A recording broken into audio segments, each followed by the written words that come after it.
Welcome to our Leaders in Housing Counseling call. We have a crowded meeting today, so in a good way. I think this will be a helpful call, and we're very interested in the topics here.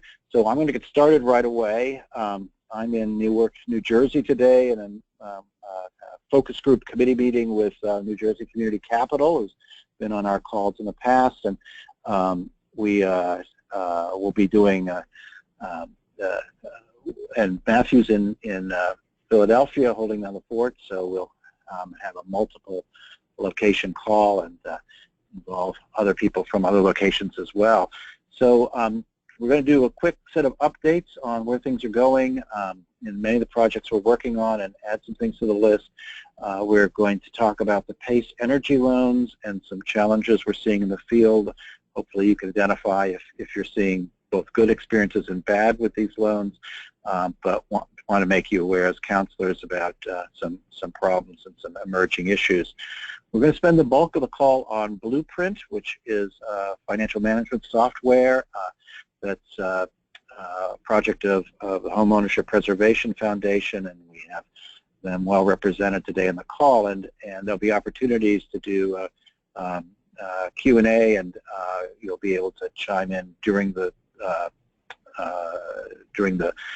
their presentation with any questions you've got, and we'll definitely want to make the most of the experience. So the bulk of the call will be on Blueprint and how it might work and improve the effectiveness and quality of our work. So with that note, let's dive quickly in. So let's start out with federal funding. So Matthew, what's the latest?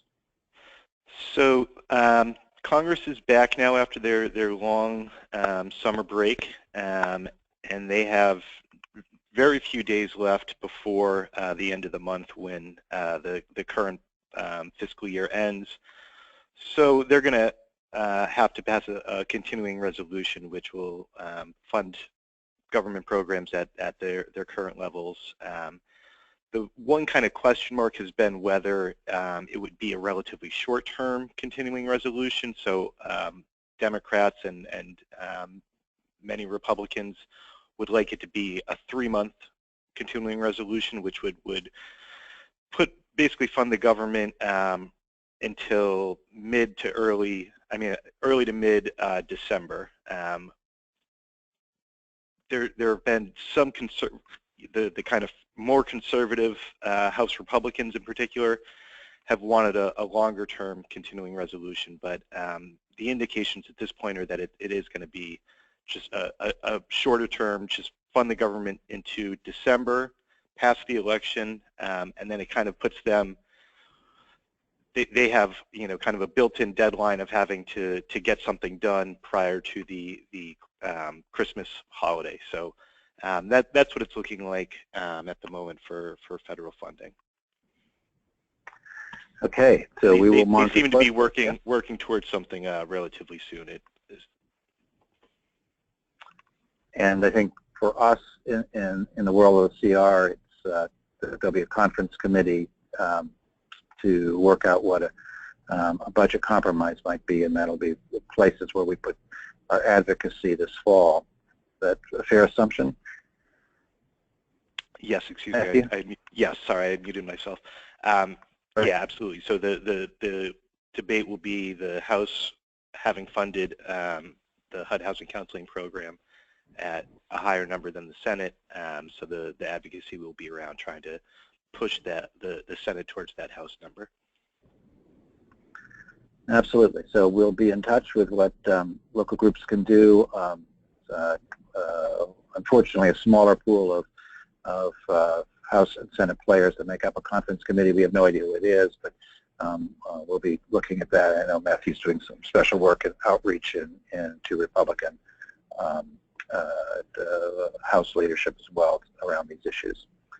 So we'll be in touch. So the other thing was this House bill prohibiting funding going to third parties in settlements.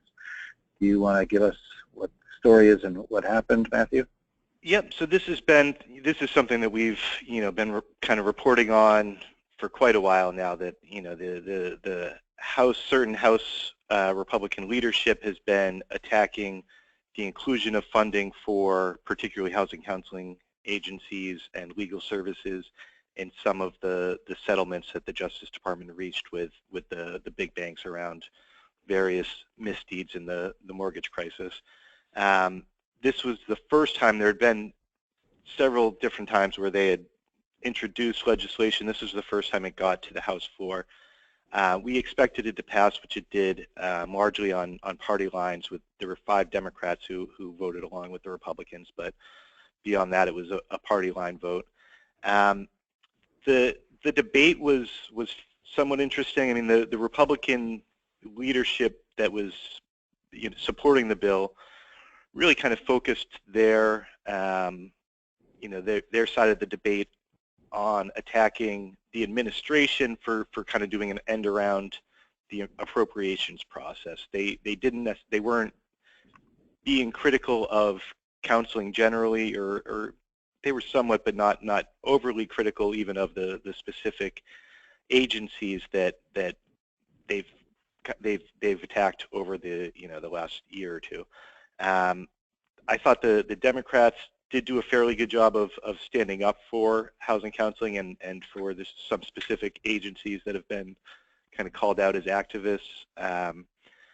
They pointed to some of the data that supports housing counseling and tried to make the point that it made sense to include this funding in these settlements because counseling is helpful to the people that would be receiving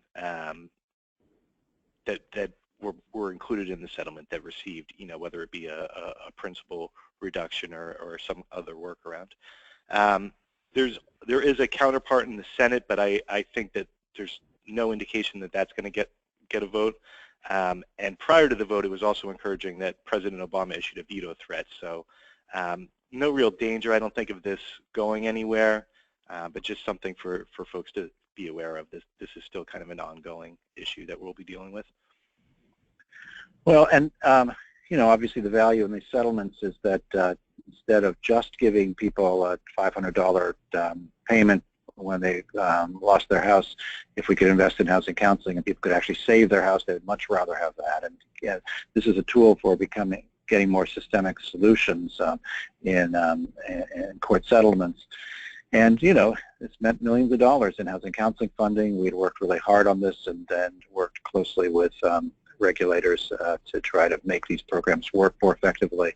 The downside is that the most recent settlements, the DOJ has not included housing counseling or others as part of the solution. So that's a troubling aspect. And I guess the other risk is that this will resurface, like in the appropriations process, where I try to get it in as a rider. So we'll have to be vigilant on that as well. I'm a couple things that are coming up quickly just to alert you. We've talked at different times about the need to encourage and develop statewide collaborations with housing counseling agencies and more local collaborations. And some have been very, very successful. We're going to convene a webinar with the New York HomeSmart New York people and Center for New York City Neighborhoods and HomeSmart New York and other groups and Empire Justice Center to talk about sort of their lessons learned and best practices in collaboration, which has meant that they've been able to very effectively leverage new funding sources and training for counseling agencies. And the idea is that we start pulling together agencies that are interested in doing collaborations in their state or already doing collaborations. And let's see if there's ways we can strengthen what's happening already and add to what's happening where states don't have that kind of presence. And also local programs. These are very valuable. We have to figure out in the new environment how to make the most of all our resources, and this is part of this campaign to try to leverage new funding sources, some of which we believe will be at the state and local levels. So look out for an announcement on that. The New York people have done some real thinking about this. I think it'll be a high-quality event, and as soon as we've got a date, we'll announce it. We also have been doing a lot of work and on what's going to replace HAMP, and I think we've talked about this in the past. There have been a number of streamlined proposals, one of which is by the MBA, and the reason we're especially interested in the MBA one is it's gotten lots of attention with the FHFA, with Fannie and Freddie, and it has a kind of an affordability component to it. Allie Pepper's been on the call in the past talking a little bit about this, and what we're trying to do is to figure out, will this actually work effectively for us? So the idea is that a number of you have submitted cases into our system using spreadsheets. NCLR and Empire Justice Center have worked to create a simplified format that's online. It's a portal, and we just sent the link out yesterday afternoon. We're asking if agencies could take this seriously, pull up any cases they've gotten modifications on. In the past, we only said Tier 1 mods, but at this point, I think we'd be happy to take whatever you've gotten a modification on, and please try to put as many cases as you can in. We've refined what you have to provide, so it's a little bit less work, and they will do the computations and have figured out a system for consolidating the information. We don't need any individual buyer information. It's all really just about what the modification looked like before and after. And this will give us the data that we can go back to FHFA, Fannie and Freddie, and say, you know, this is where it's working, this is where it's not working. We had 23 or 24 cases that we've done already, indicated some problems, and this will help us get a much richer sense of it. So unfortunately, we need to get this all done by next week, so very little time, but please, anybody who can dive in and spend a few minutes on this, very, very valuable. So let's move on. I may have missed it, but did you discuss the Detroit meeting? Oh, I didn't. Thank you. Well, haha. Boy, thanks a lot. So I'm going to be in Detroit next week for the Home Free USA conference. So anybody there, please join us, and I'll be part of the panel Wednesday morning on future of housing counseling. And when I travel, I try to have a meeting with local counseling agencies. And so Tuesday afternoon, we're going to meet with agencies from Southeast Michigan, so Detroit and areas surrounding. So we're getting people to come into town from a number of different surrounding areas. That's great. Looks like a very good group. We'll be talking about in a little bit more depth what you're seeing in your local market, how that should impact what we do nationally, and Detroit's a critical test ground for lots of issues in our country, and be very, very helpful to hear what housing counselors have to say about what's really happening in terms of both home buying and access to credit, and the availability of affordable housing, and secondly, what's happening in the foreclosure field with your experiences right now. So please, if you're register if you can and come to the meeting. Southwest Resources is providing the meeting space and been very generous. I think it'll be a very good group of people. There's a call-in number for people who can't make it from Michigan, and look forward to a great talk about that as well. And we'll also see some of you at the Home Free Conference. Okay, thank you for that. So let's move on quickly. So the PACE Energy loans are a program that is really a bond program done through local and state governments, and it's meant to get a new source of money for doing weatherization in programs, and it's a creative source of financing, because the bond program, the repayment of the loan is actually done through people's property tax bill rather than through traditional mortgage payments. And it is meant to be designed to not require that people have get a credit report pulled, and it's not credit-based. It's really on the value of the asset, so not unlike a reverse mortgage. And to people that have equity, then there's the possibility of getting this loan.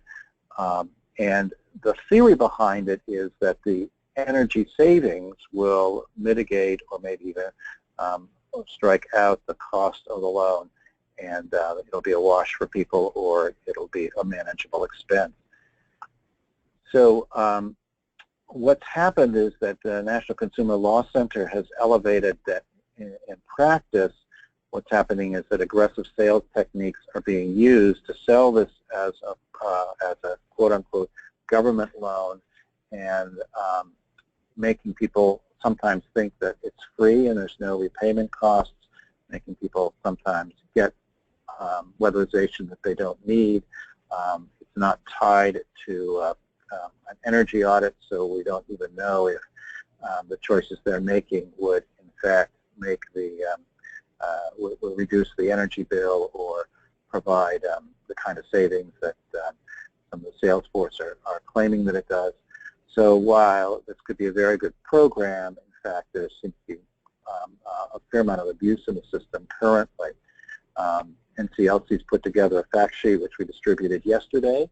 It would be helpful if anybody has experience with this, shoot us an email. NCLC is looking for more examples. There are a number of consumer advocates now that are in discussions both with some of the larger providers of PACE energy loans and with the administration about making sure that consumer protections exist. Because of the nature of the loan, it's not treated as a mortgage, and the CFPB rules around disclosures don't exist for these loans, and that's one piece of the problem there. But issues being elevated with the Department of Energy, who's originating the loans, and I think they've raised it as well with the CFPB. So if you have experience with it, good or bad, I think we're interested in hearing about that. So, and there's more in the information we sent out yesterday. So, at this point, thank you. At this point, let's flip over to Blueprint. So it's a very interesting innovation. I want to give a thanks to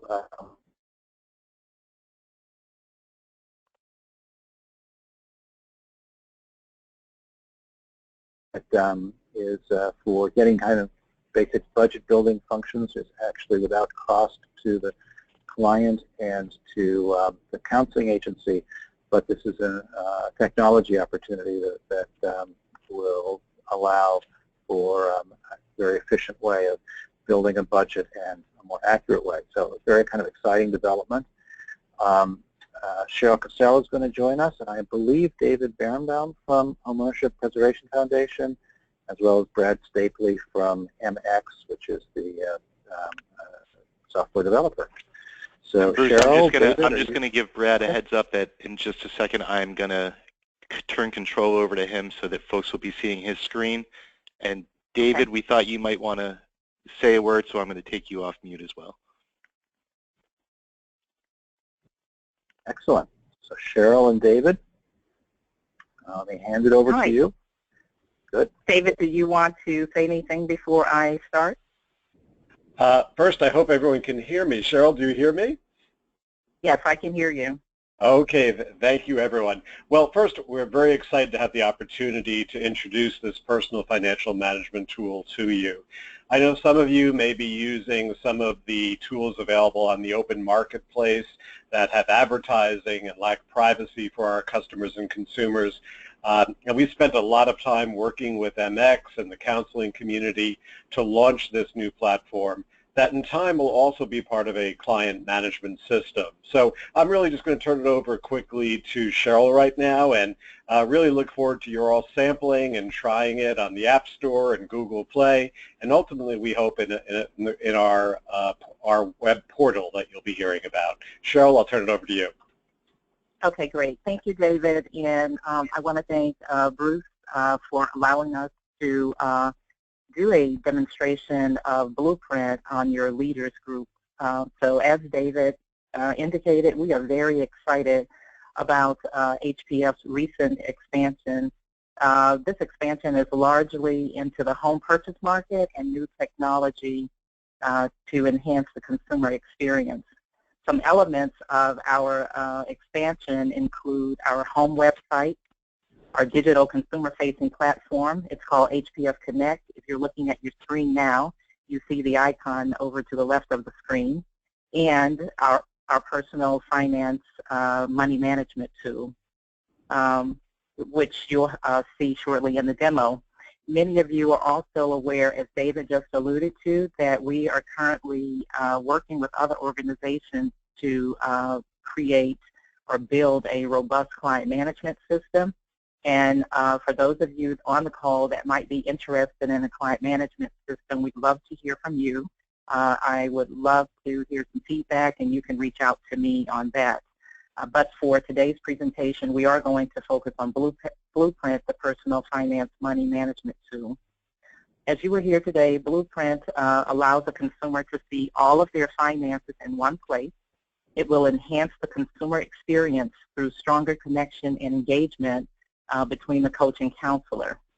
Access to a dynamic financial information in consumer-friendly application, free of solicitation, which I'm sure Brad is going to expand on that a little bit more during the demonstration. And more significantly, for the first time, or at least for the housing counseling community, we will be able to provide authenticated budget data. And what I mean by that, one of the agencies that we recently demoed this tool for indicated that generally during the budget session, the consumer can't, quite remember what their credit obligations are and what their monthly payments are on those. And so your budget is not authenticated, and it's not a very concise budget. Blueprint will allow you to achieve just that, and you'll hear more about that as Brad walks us through the demonstration. And also, this will decrease the amount of time that it takes to spend on putting that budget together. Arguably, the most amount of time in a counseling session is creating that budget, which can take an hour or greater. And we think that this tool is going to really bring some efficiency around that process. Let me provide some background on our presenter today and talk to you a little bit about the vetting process we went through. HPF conducted a comprehensive vetting process of several fintech companies. We ultimately selected MX. MX is a company based in Utah as our fintech provider, primarily because of mission alignment and their willingness to work with us on the target audience that we serve. Brad Stapley works for MX, and he is our client strategy consultant, and he'll be conducting the demo for us today. And just the last thing I'd like to mention, Brad prefers that you just chime in and ask questions during the demonstration. You can do that in the chat box, I believe, and then we'll just get to those questions as we go along. And so I'll turn it over to you, Brad. Thank you, Cheryl. Really excited to be here. Appreciate the invite. And as Cheryl mentioned, I'm actually, I work for MX and am HPF's client strategy consultant. Excited to be demoing this for you guys today. So let's just jump right in, I guess, and get to the good stuff. So as Cheryl mentioned, we make the software behind the platform, the financial management tool. We're going to actually show you the HPF Connect website just for a few minutes so you can get a good idea around what this is and the purpose of it. And then we're going to actually dive in and show you some demo data and the software itself, and the data that is collected from that software.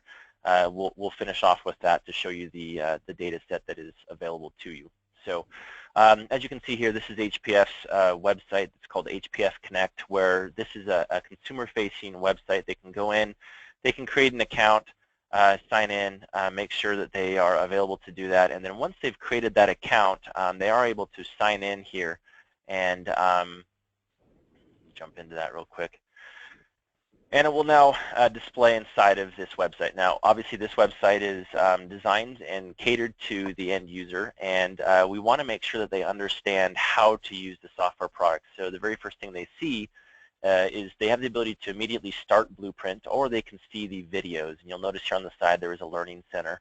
If we just go ahead and click on those videos, we do have training videos for every single what we call tabs inside of the software product. So the end user does have the ability to come in here. They're very short, concise videos that teach them exactly what each tab will do for them. And we want to make sure that they're, a lot of people are very visual. We've created these videos for them, and we think that these really help drive adoption for that.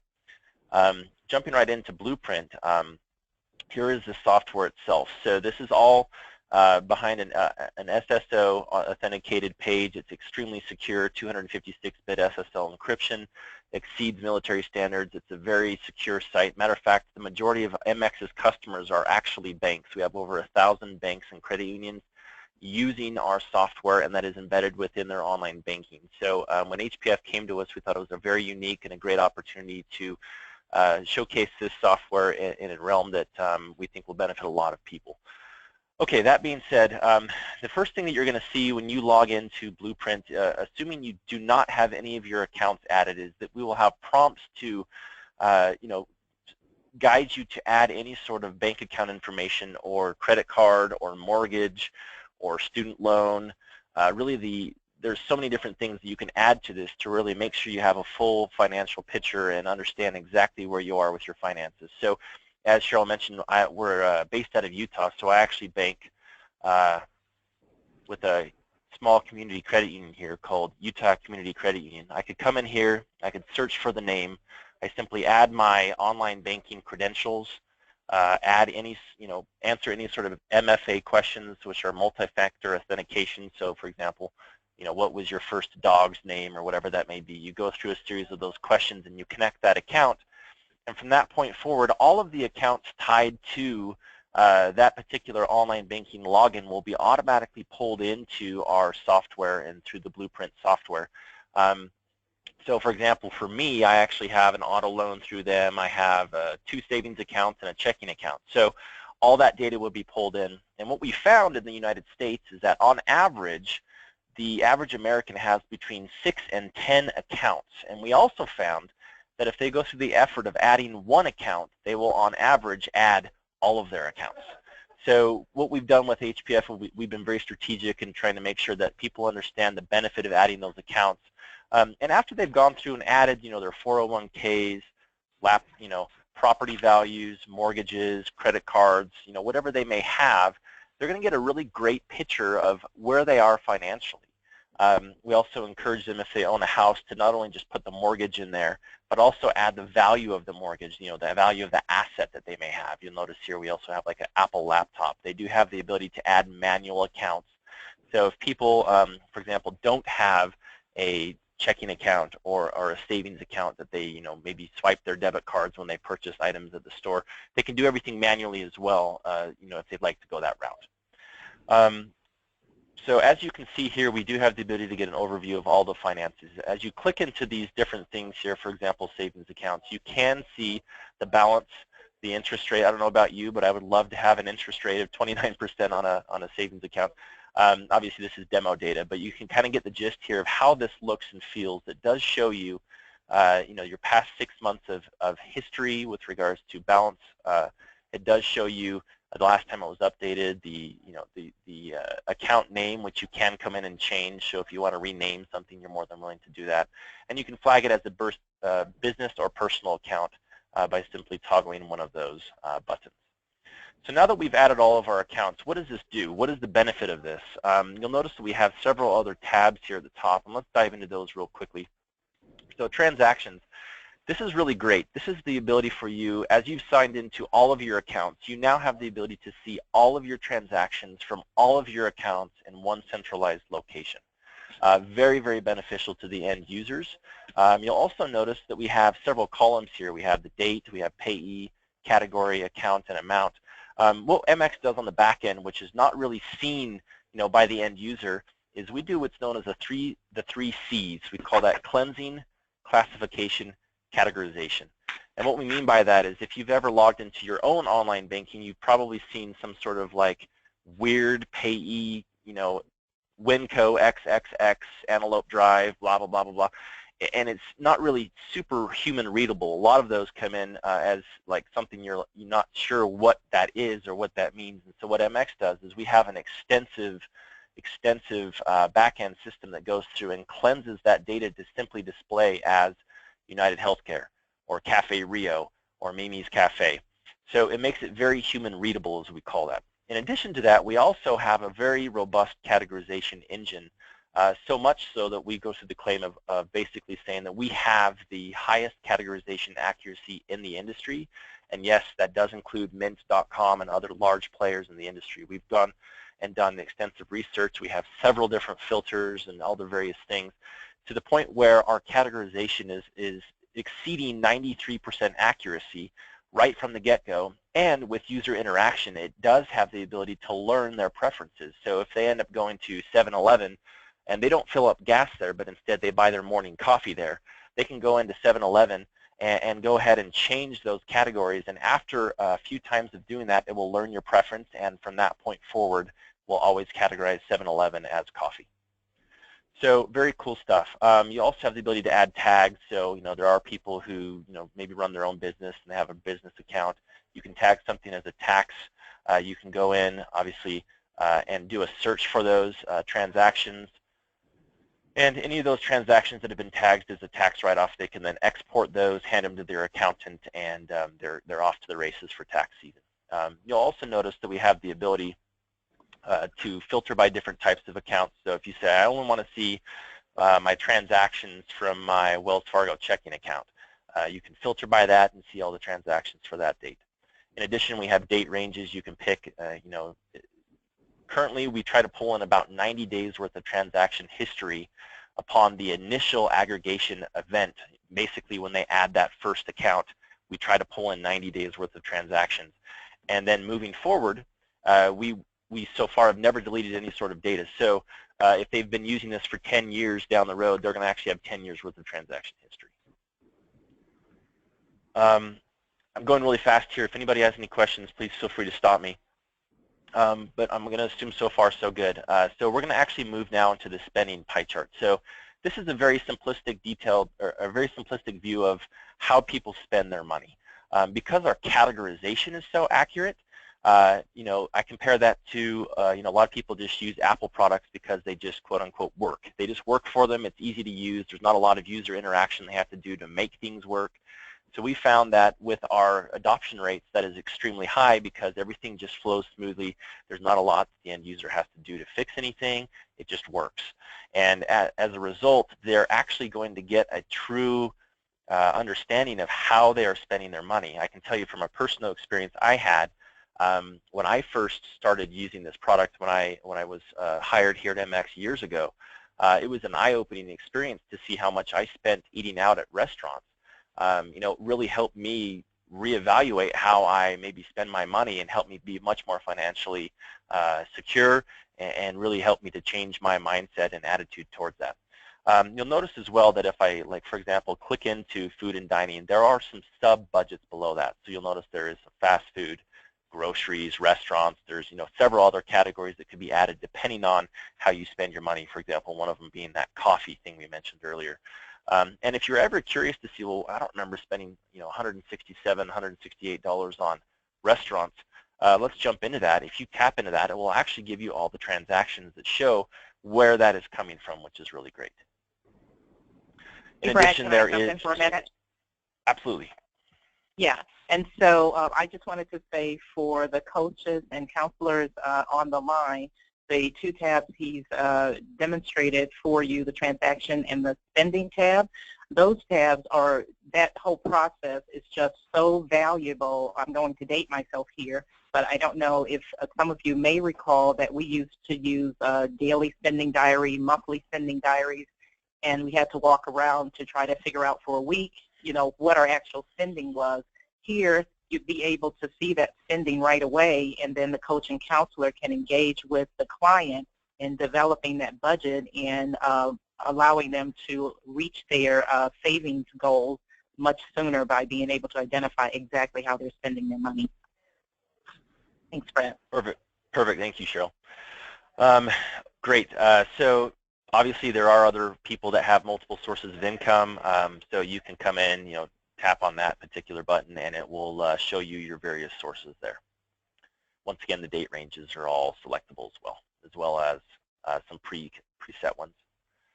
Okay, so this is where really the rubber meets the road in my mind, especially with the nonprofit agencies and the housing agencies and just all the various agencies out there.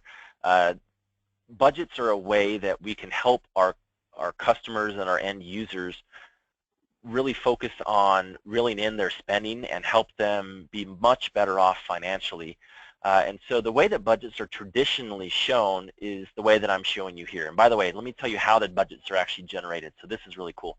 So as I stated earlier, as you add those accounts to Blueprint or to the software that we're showing here, we pull in, or we try to pull in 90 days worth of transaction history for every one of those accounts. And based upon their 90 days worth of spending history, we actually have the ability to recommend what their budgets would be based upon that spending. So rather than just pulling and reaching for the stars and saying, well, I think I spend, $200 a month on food and $100 a month on groceries, whatever that may be, we actually know what they've spent on that, and we do a deep dive analysis on the back end and make those recommendations. Now, like I said, what I did personally when I started using this years ago is it was almost exactly right on all of my spending. There was maybe only one or two things I had to change slightly, and it was only by a very minuscule amount of money to get my budgets in line with where I needed to be. And so anyway, that's kind of the background of how that happens. But at the same time, for those power users or for people that would like to do this themselves, no worries. You can make budgets from scratch. You have that ability as well. Okay, so moving into here, I know that there's probably several people on this call that have maybe seen how budgets function maybe in other fintech software. And this is the traditional approach. They have bar charts here. They use like a stoplight theme. Green means you're good on your budget. Yellow means you're approaching your limit, and then obviously red means you've gone over that. The problem with this particular way of viewing budgets is that you don't know exactly how much over am I on personal care. You have to actually start clicking into things and calculating everything out, and 5 minutes later you kind of have a high-level overview of how you've spent your money. So we figured we could do this differently. We figured we could do this better. So the way that MX has actually decided to view budgets is significantly different, and in my opinion, significantly better. So I know we're on a GoToWebinar here, and so it's maybe not going to show us how fluid this is, but we put a gamification approach into these, what we call bubble budgets. The larger the bubble, the larger the budget. We still use the same stoplight theme, but we also now are able to determine I am over on my food and dining, and at a glance, within like one to 2 seconds, I know where I stand for the month, and I know if I have come in one day and I have a bubble budget that's red, that's like taking up half the screen, I'm probably in trouble and I should stop spending money. Whereas in the other method would take me 5 minutes of combing through that data. Cheryl, real quick, I was hoping maybe you could talk to how much time this can save potentially over the phone around budgets and around the auto-generate feature. Yeah, and so as I stated previously, some of the budget sessions can take up to an hour or more. Here you'll have this information already in the bubble budgets, and you will be able to have this session with your client looking at this authenticated data. And then here is the opportunity, again, going back to the transaction tab to make some changes, or here, if you're looking at the food and dining, and for some people, this is a realization that, oh my goodness, I didn't know that I was spending, so you have $503 budgeted here. You may not know that you're spending that much in the budget category. And so this is how you can use this in a counseling or coaching session to make it real beneficial and an efficient session. Awesome. Thank you, Cheryl. Brad, I'll just jump in. We did have one question come in. You may want to, it's kind of a big picture, so I don't know if you want to get into it now, but I'll just read it. Someone just asked if you could distinguish between this and some of the other products out there. Specifically, they asked about Mint, but if you could just kind of distinguish Blueprint from some of the other products that are out there. Absolutely. So first thing that comes to mind is that this is going to be this is embedded inside of your own website. So if you direct people to Mint, what Mint ends up doing is they end up gathering all of that data from the end user, and they end up selling it to large banks or credit unions to pitch them on credit cards or other things that may not be beneficial to your end users. The difference between this and Mint is that this is embedded inside of the HPF Connect website. This is going to be something that you guys have access to. There's not going to be cross sales to them. This is all data that is owned by you guys, not Mint, who then sells that to other people. In addition to that, we have a lot of different back-end technologies. I don't want to get too deep into that, but one of them being our accuracy of categorization that I mentioned earlier, significantly higher than Mint, which means more people keep using the product versus having to go back into Mint and recategorize everything all the time, and it just turns into a big hassle. But there are several other different things, and I think the main thing that we're getting at, and I'm going to get to this in about 2 minutes here, I'm just about finishing up with this software, you guys will get access to a lot of this data through HPF. So for example, well actually I'll save that for later, but just keep that in mind as I go through this. This is all well and good and really beneficial to the end user and can really help them, but really what it's about is this data access that's going to be your data, not necessarily Mint's data that they sell to the banks. Cheryl, anything else you wanted to add to that? Yeah, if I could just add, and so what Brad meant by the cross-selling, what I mentioned to you previously regarding the solicitations, when you use Mint, you are bombarded with solicitations. This can be a distraction for someone that's trying to save if you always have those solicitations popping up. So here, you are free, the client, you're free of solicitations to help you to achieve your goal by remaining focused on that. And we've had a few more questions. Do you want me to go into those, Brad, or you? Sure. Okay. Yeah, someone asked if there's a Spanish version either available or in the works. There's not currently, but I know that we have had a lot of talks with HPF around that. Yes. So I can't necessarily say one way or the other, but we have had discussions. Great. Someone asked if you can change the view from monthly to a year-to-date. Absolutely, yep. You can come in here to, well, with budgets, it's on a month-to-month basis, but for example, on transactions, you do have the ability to go back to, for example, February 1st, and you get all your transactions from February 1st to September 15th. On spending, you're very, very similar. You can change all the dates, and like I said, as long as you use this software, it will maintain that data for years and years. So if 10 years down the road you're still using this, you have 10 years worth of your transaction history. All right.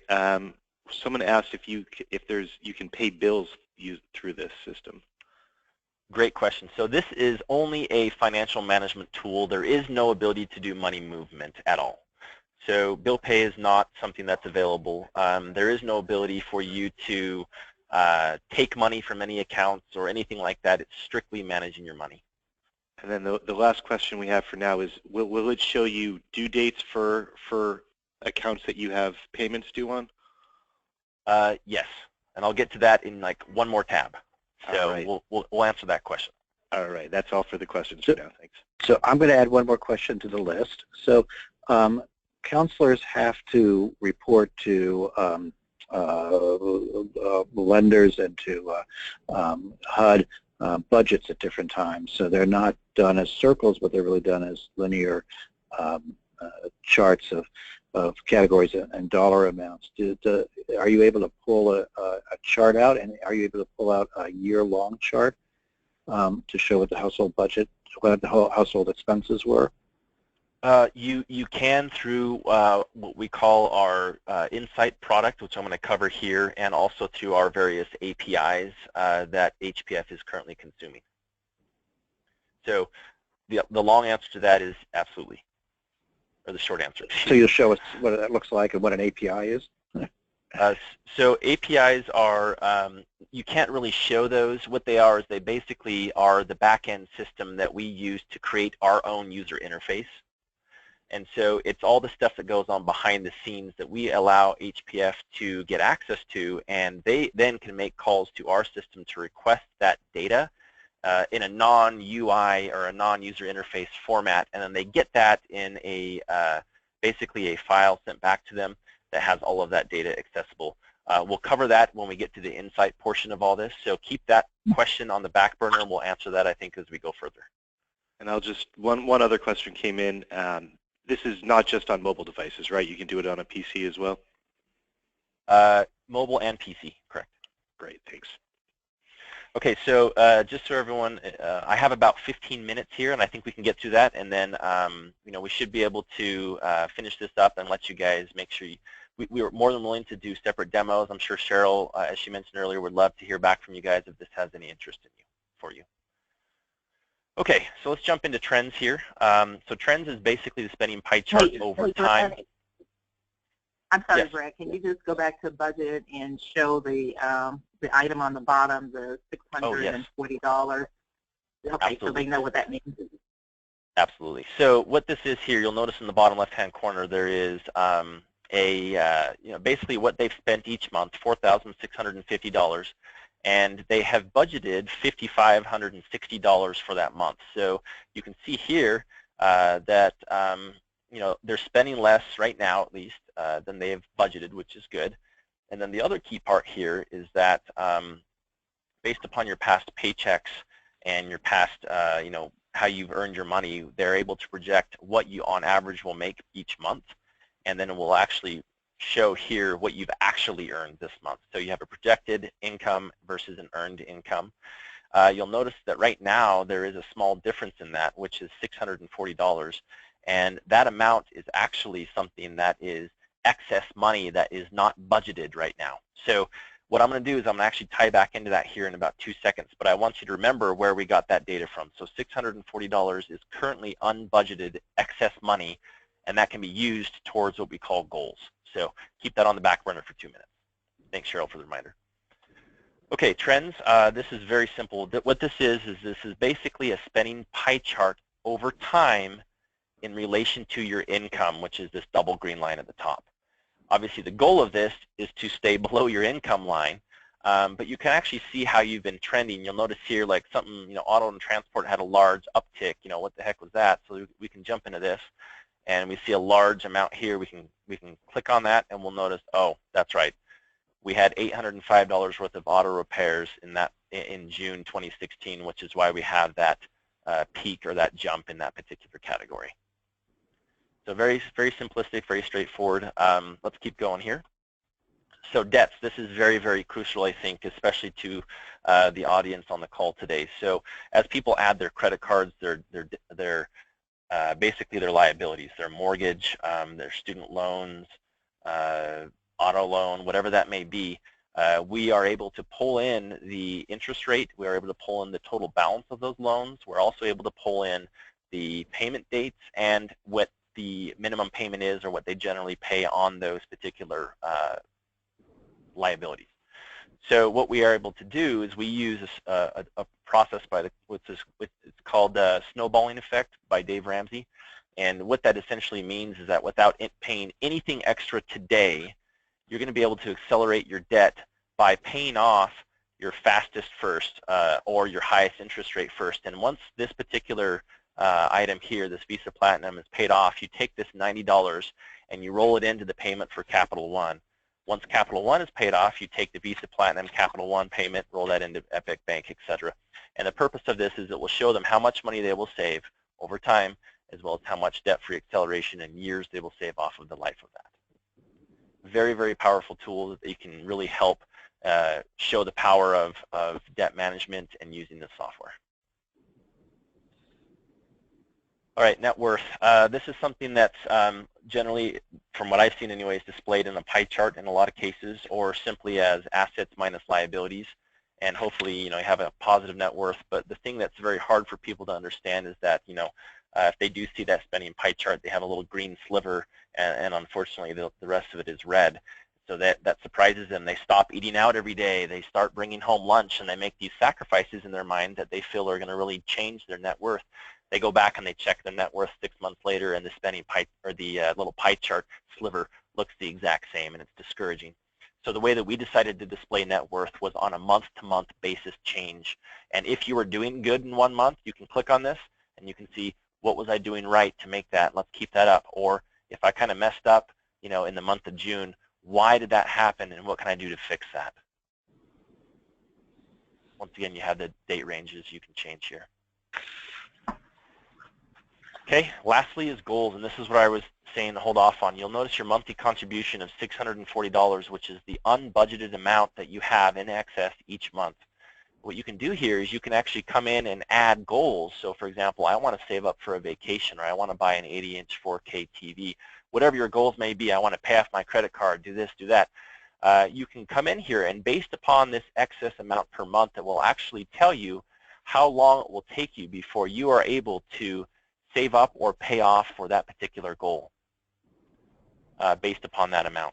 And you can rearrange the priority of all this. So if you say, you know what, I actually want to pay off my automobile before I buy an 80-inch TV, let's rearrange this. And it will automatically change everything in the background to be able to show your goals and to show all this data and really help them understand when they can achieve their desires and their goals.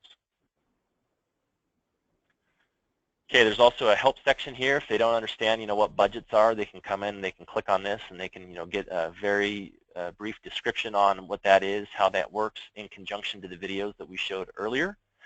And that, for the most part, is the Blueprint software. Let me actually jump in now, in just in the last few minutes, to what we call as the Insight and Target product. Now, this is very crucial when I say this. I know this is kind of abstract, but I want everyone to hopefully follow along with me here.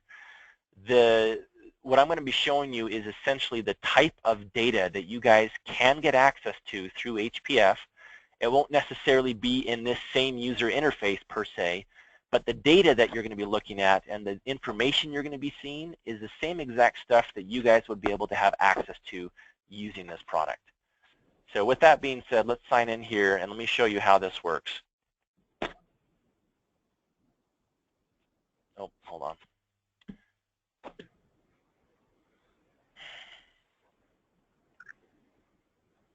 Okay, there we go. So this is the type of stuff that you can get access to. Now that you understand that this is Blueprint is the way in which your end users interact with their finances and become more financially secure. Now you guys get access to all of this data through HPF.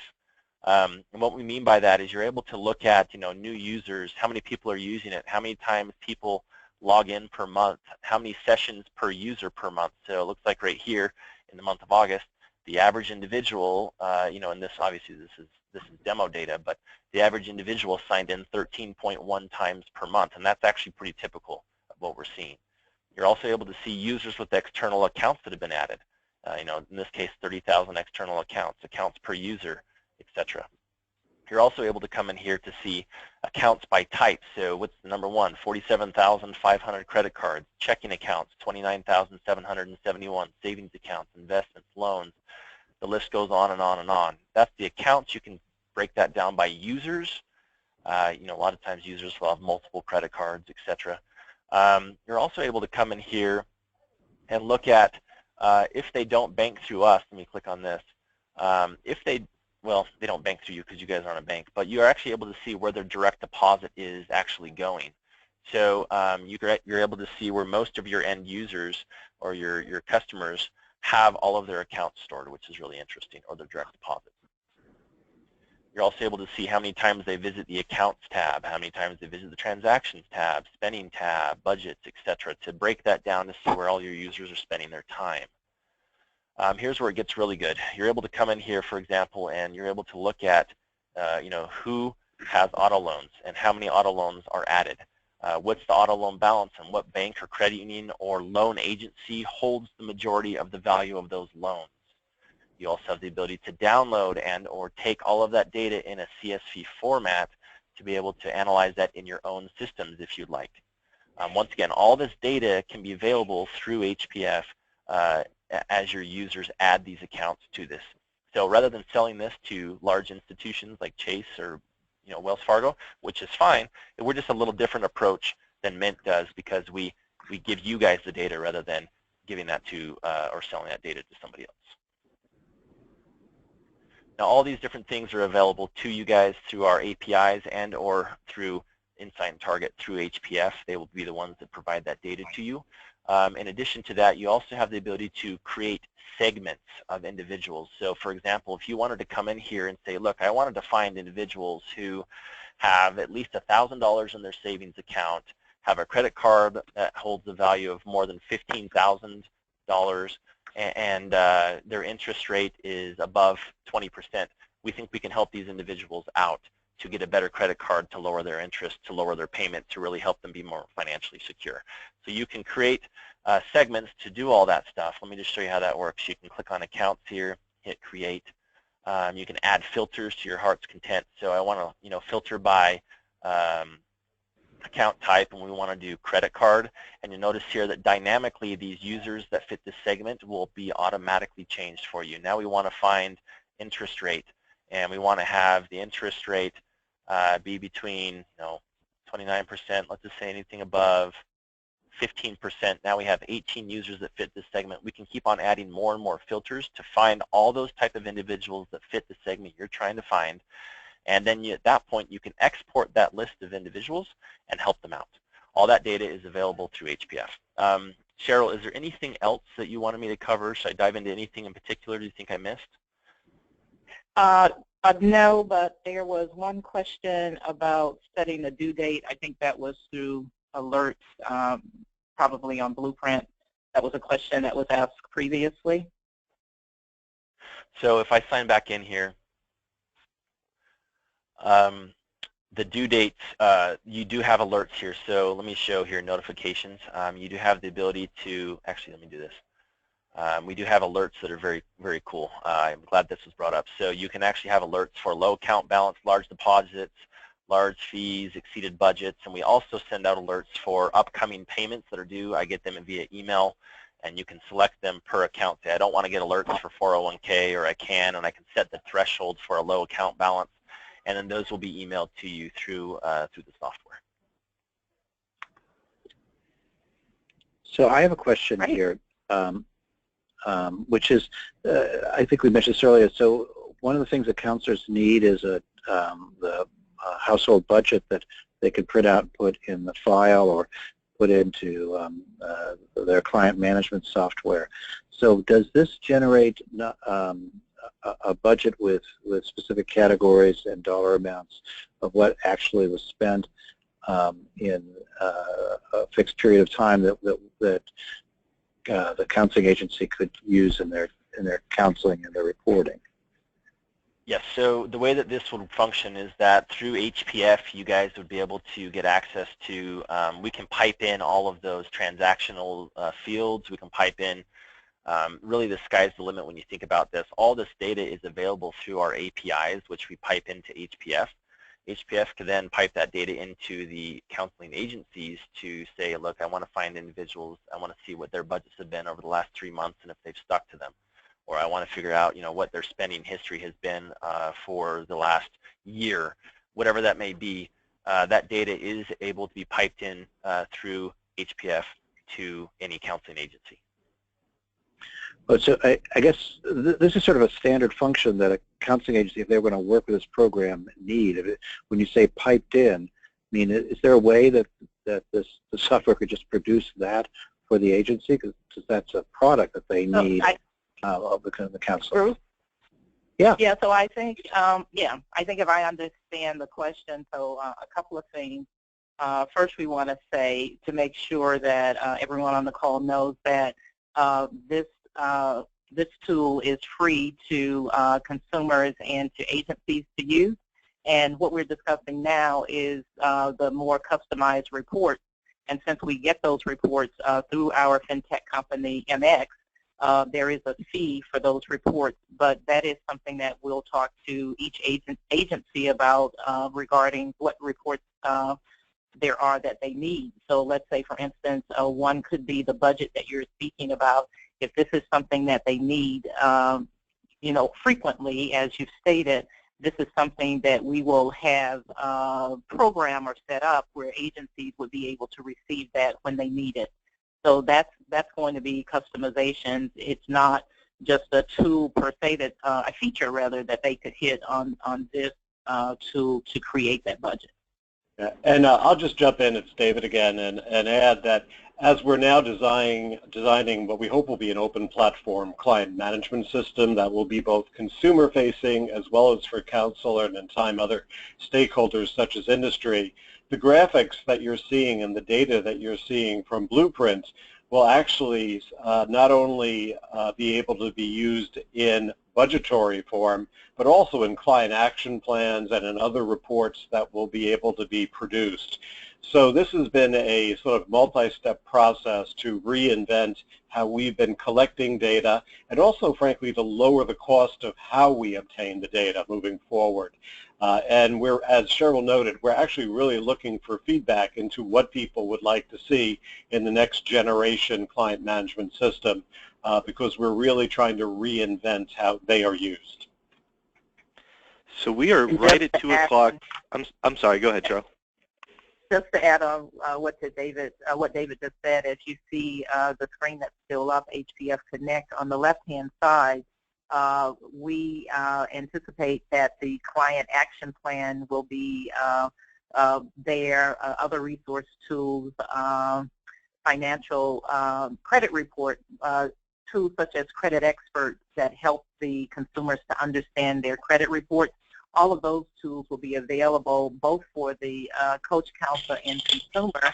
And the other thing to note is we do anticipate in a later phase of this tool to have actual co-browsing experience where the coach and counselor will actually be able to see these screens, walk through each of these tabs with the client as they are walking through the counseling session. And so that is a later phase, but that's going to be very exciting as well.